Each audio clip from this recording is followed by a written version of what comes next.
अरे बस करो यार। क्या कर रहे हो, आराम से करो।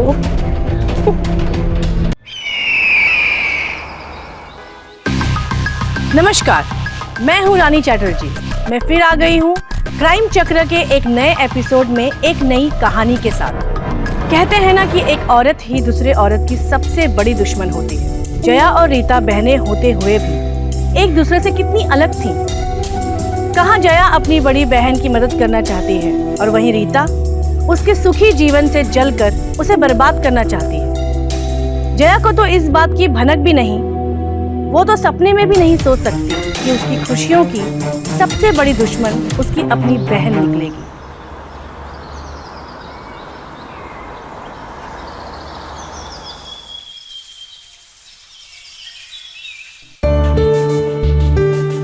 दीदी आओ ना अंदर, वहां की खड़ी हो। आओ।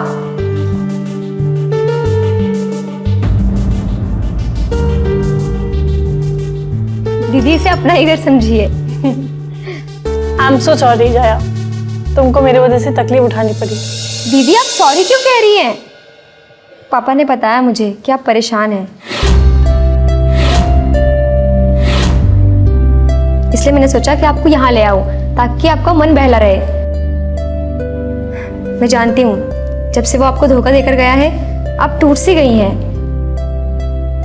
खैर वो सब छोड़िए और एंजॉय कीजिए। अरे विराट, रीता दी, आप तो इन्हें जानते ही होंगे। हाय, कैसी हो? हाँ ठीक हो। जया मैं ऑफिस के लिए निकलता हूँ, आने में देरी हो जाएगी। कंपनी में ट्रांसपोर्ट के लिए कुछ इशू है, उन्हें सॉल्व करते करते पूरा दिन चला जाएगा। Take care. बाय। दीदी आओ ना।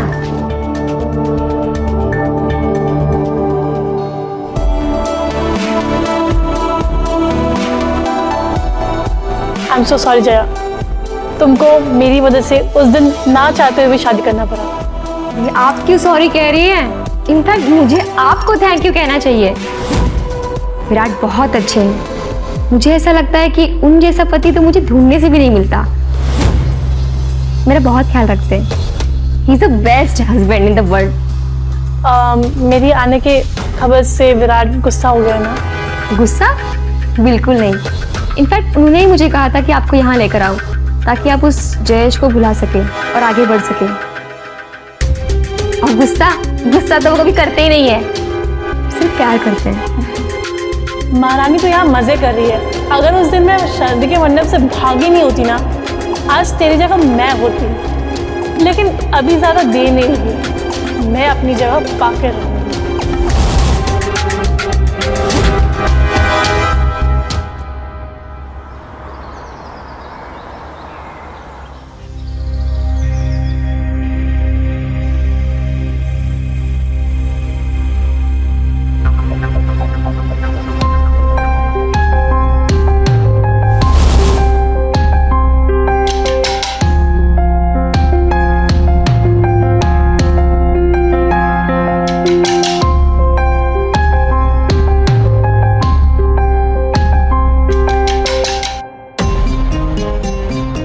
विराट,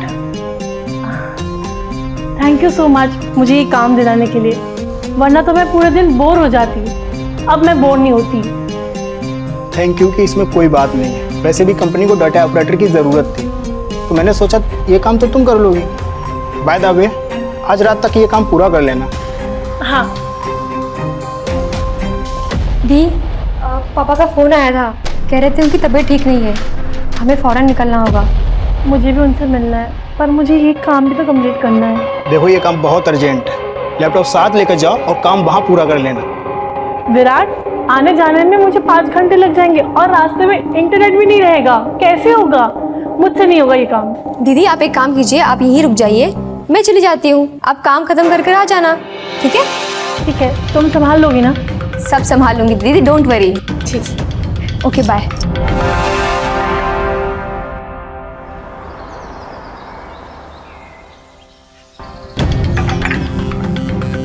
अरे राव, मैं धो देती हूँ। नहीं नहीं, मैं कर लूँगा, आप तकलीफ मत लो। अरे इसमें तकलीफ की क्या बात है? अगर मैं उस दिन भागी नहीं होती तो मैं तुम्हारी बीवी होती, ये सारा काम मैं करती, पर मैंने जया को ये सुख दे दिया। खैर कोई बात नहीं, लाओ मैं धो देती हूँ।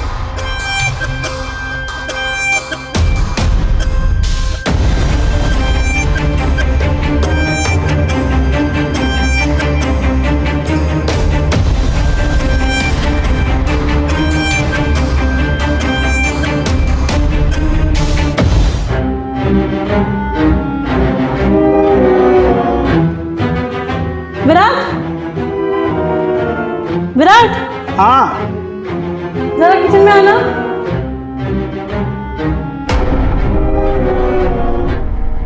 यार विराट जल्दी आओ ना, मुझे बहुत तकलीफ हो रही है।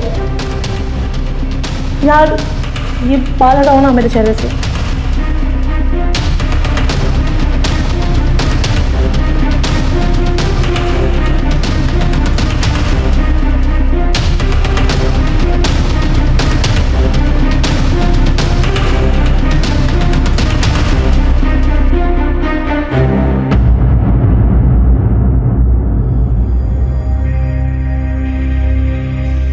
काश मैं तुम्हें उस दिन छोड़ के नहीं जाती, मैं तुम्हारी बीवी होती, मैं तुम्हें जय से भी ज़्यादा सुख देती। चाहो तो आजमा सकते हो।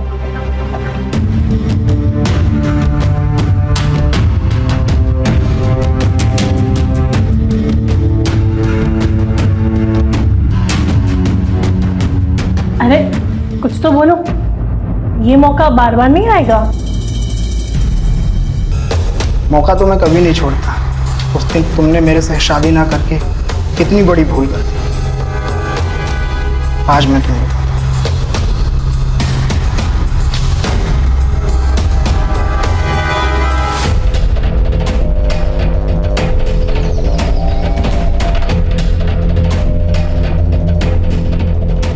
अरे बस करो यार, क्या कर रहे हो? आराम से करो।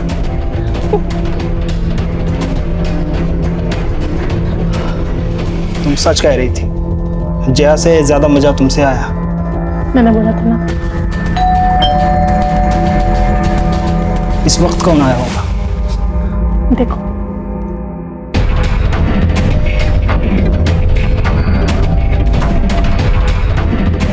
जया आई है। हाँ जाके खोलो ना। तुम जाके खोलो। तुम खोलो, तुम्हारी बीवी है।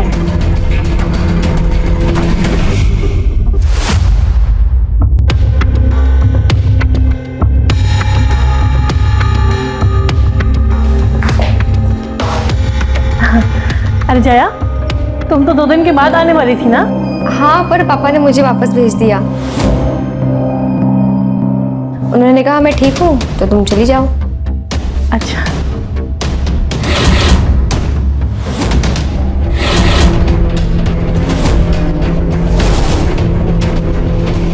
ये आपके गले पर निशान कैसा है? कहाँ निशान है? है? नहीं नहीं नहीं।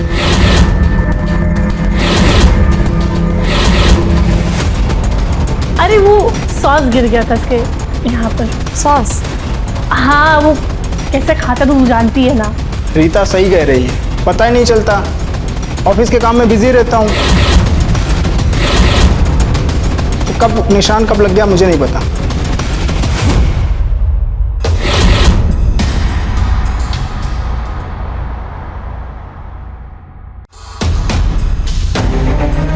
रीता, तुम यहाँ क्या कर रहे हो? मैं तुमसे मिलने आया हूँ रीता, मुझे माफ कर दो। जयेश? दीदी, ये जयेश यहाँ क्या कर रहा है? मैं माफी मांगने आया हूँ। मेरे परिवार के दबाव में आकर मैंने तुम्हें छोड़ दिया था, पर मैं तुम्हें भूल नहीं पाया हूँ। इसलिए आज मैं अपने परिवार को छोड़कर तुम्हारे पास आया हूँ। देखो, मुझे तुमसे कोई बात नहीं करनी, चले जाओ यहाँ से। नहीं रीता, ऐसा मत कहो। मैं तुमसे बहुत प्यार करता हूँ और मैं तुमसे शादी करना चाहता हूँ। प्लीज़ मुझे माफ़ कर दो और शादी के लिए हाँ कर दो। जयेश को अपनी गलती का अगर एहसास हो गया तो तुम्हें उसे माफ़ कर देना चाहिए और उसके साथ शादी कर लेनी चाहिए। हाँ दीदी, यही सही रहेगा। और वैसे भी मैंने ये बहुत सोच समझ कर बोला है। वैसे भी जयेश के पास अपना घर है नहीं और मैं अपना कमरा रेंट पे देने वाला था, तो तुम लोग कुछ दिन उसी में रह जाना। अच्छा, अगर मैं जय से शादी कर लूँगी तो जय का शक दूर हो जाएगा और मैं विराट के करीब भी रहूँगी। Nice plan. ठीक है, अगर तुम्हें अपनी गलती का एहसास है तो मैं तुम्हें माफ करने के लिए तैयार हूँ। सच रीता, तुम सोच भी नहीं सकती आज मैं कितना खुश हूँ। और हम भी। Thank you.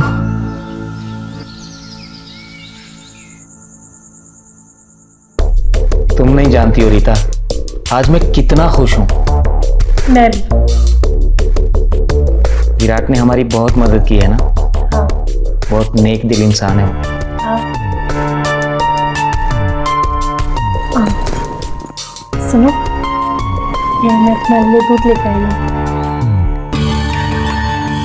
पहले दिन से ही कितना ख्याल रखने लगी हो ना मेरा।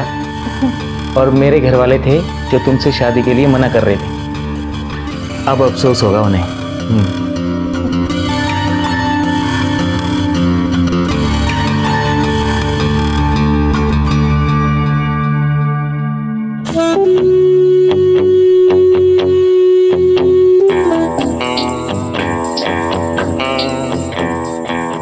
अब सुहागरात का टाइम हो गया। आज नहीं, आज मैं बहुत थक गई। कल। ठीक है बेबी, मैं तुम पर कोई दबाव नहीं डालूंगा। Good night.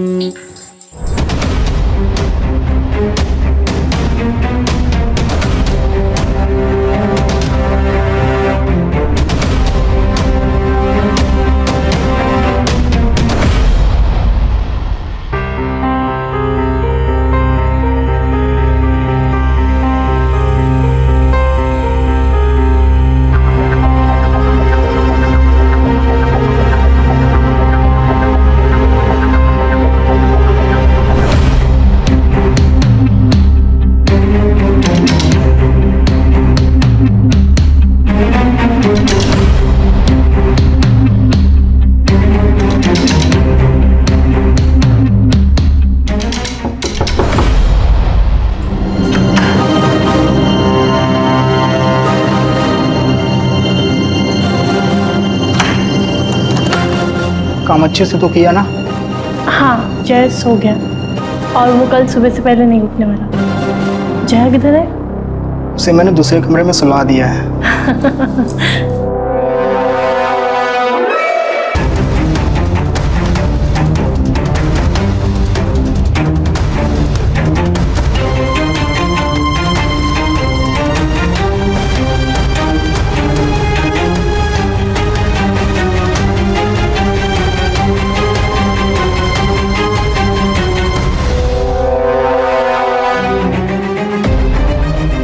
क्या हुआ जीजा जी?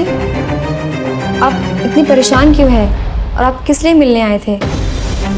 कैसे बताऊं? अब कैसे बताऊं? तुम मेरी साली ना होती तो बता देता। कोई बात नहीं जीजा जी, आप मुझे अपना दोस्त समझिए और अपने मन का बोझ हल्का कर लीजिए। जया, मेरी और रीता की शादी में पूरा 1 महीना हो गया, पर हम दोनों में अभी तक पति पत्नी वाला कोई संबंध नहीं बना। क्या?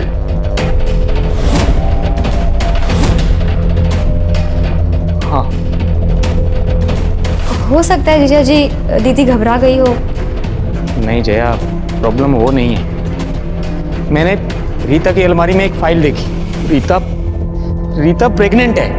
क्या? हाँ, हम दोनों में कोई संबंध नहीं बना और वो प्रेग्नेंट हो गई है। इसका मतलब प्रेग्नेंट? आप चिंता मत कीजिए, मैं एक बार दीदी से बात करके देखती हूँ। नहीं जया, शायद मुझ में ही कोई कमी। मेरा भी बहुत मन करता है कि मुझे भी विराट की तरह पति होने का सुख मिले, पर शायद ये सुख मेरी किस्मत में नहीं लिखा। आप ऐसा क्यों फील करते हैं जीजा जी? मैं हूं ना आपके साथ।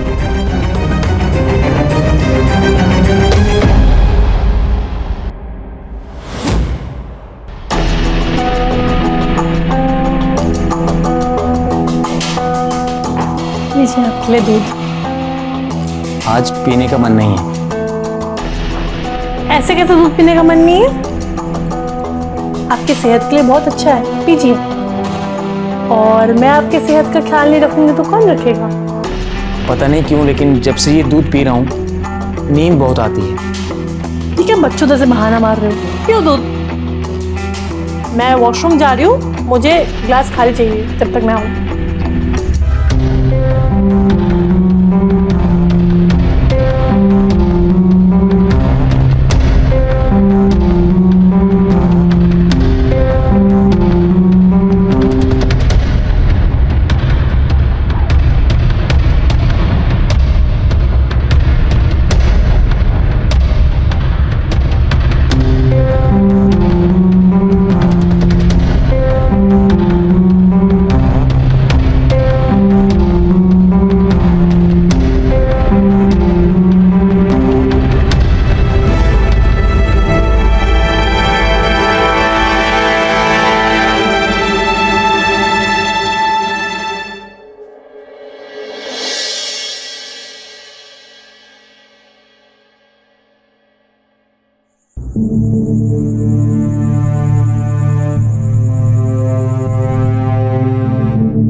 क्या कर रहा है तुम्हारा बेवकूफ?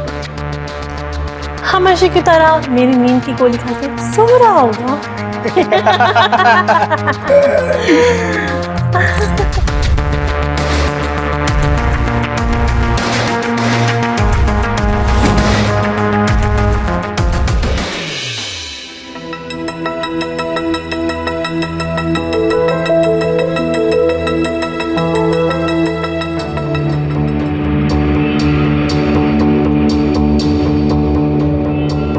इतनी रात को अकेले कहाँ गई होगी?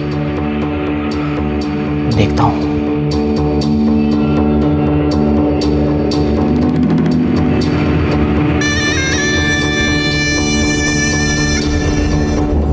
ये सब क्या चल रहा है? तुम क्या कर रहे हो? तुम सोई नहीं अभी तक? तो मेरी पीठ पीछे ये सब खेल खेलती हो तुम? हाँ, तो क्या हुआ? अब जिससे प्यार करती हूँ उसी के साथ ही संबंध बनाऊंगी ना मैं। अच्छा, बेशरम, एक बार के लिए अपनी बहन के बारे में तो सोचा होता। तुम्हारी हिम्मत कैसे हुई मुझे थप्पड़ मारने की? मेरी हिम्मत कैसे हुई? हाँ, मेरी हिम्मत कैसे?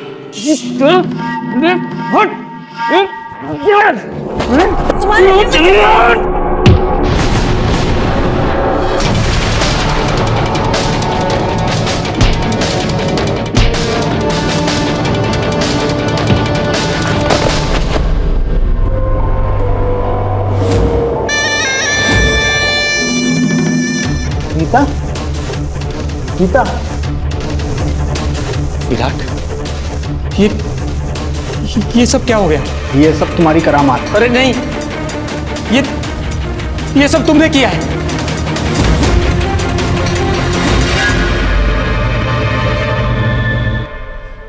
धोखे से बनाए हुए रिश्ते में कभी कोई सुख नहीं होता, बल्कि सबसे ज्यादा तकलीफ होती है। रीता ने अपनी बहन के रिश्ते को बर्बाद करने के लिए जो खेल खेला, जो खेल उल्टा होकर उसको भी भारी पड़ा और बेचारी को अपनी जान से हाथ धोना पड़ा। विराट और रीता दोनों ही अपने रिश्ते को जायज बनाने का नाटक कर रहे थे और इसकी कीमत चुका रहे थे जया और जयेश। जो हुआ उसे बदला तो नहीं जा सकता, पर होने से रोका जरूर जा सकता है। इसी सोच के साथ हम समाज को बेहतर बनाने का फर्ज अदा करेंगे। मैं रानी अब आप लोगों से लेती हूँ विदा। बहुत जल्द मुलाकात होगी क्राइम चक्र के एक नए एपिसोड और एक नई कहानी के साथ। सतर्क रहिए, सुरक्षित रहिए। जय हिंद।